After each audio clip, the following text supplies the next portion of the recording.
The fight of Mau Mau war veterans who stood up against British colonialism in Kenya back in the 1950s is far from over. This week, they asked the Kenyan president to demand compensation from the UK government, which Westminster has pledged several times but has yet failed to deliver.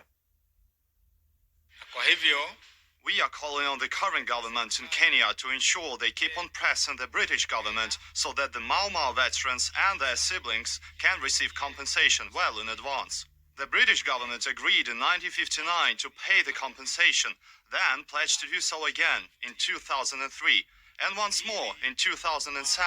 So the concerned parties should sit down and come up with a conclusion for the veterans. We don't know why it's taken too long for the agreement to be implemented. We are requesting to be paid the full amount from the World Bank, $3 trillion. In the 1950s, the Kenyan people rose up against British colonial rule. In response, the British Army confined some 1.5 million Kenyans to detention camps and launched military operations, torturing and killing thousands of suspected Mau Mau supporters. Now, it does have to be said here that Mau Mau militants themselves were also guilty of some war crimes, but it was later revealed that British officials tried to cover up their own crimes, with Mau Mau activists still trying to seek justice to this day. The sum that has been kept by the World Bank for Mau Mau should be released immediately. Some of us are certainly very old, as you can see.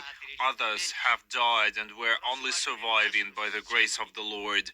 Honestly, we really suffered at the hands of the British in Kenya.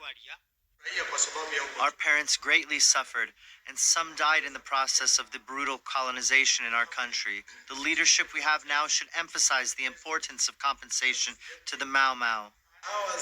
Some of the remaining veterans couldn't even walk to this meeting. They are very old and sick. Some have lost their memory as a result of the torture they underwent during the colonial period. So our president should feel for the veterans and pressure the UK government. There are three things that are very important for me. The first one is that, as they often say, our family suffered a lot after our great-grandfather died, and we kept from that period what we call a syndrome, because our family suffered from direct consequences. But not only our family. There were direct consequences for the whole world, Sawa, for the entire Kotias community. I think in the sense that it was a moment when the first elements of our decadency appeared. Before the period of Douala Manga, and in the intermediate period, the Douala, the Sawa in general, but especially the Douala, they occupy the entire region and live in great prosperity. The prosperity and expansion were extraordinary. At a commercial level, at exchange level, and since this particular situation, the history with Germany and the tragic end of Rudolf Douala Manga Bell, there is a decline. The whole Sawa world suffers the consequences of this historical situation. And one of the consequences today is the poverty of our community. The poverty means that today, even in Cameroon, our community does not occupy its place in the sense that to participate with its status in the evolution of our country. I want to say that the history of the hanging of Douala Manga for us is something extremely painful. We do not express a direct hatred towards the Germans, but we have a desire to simply rebuild our community.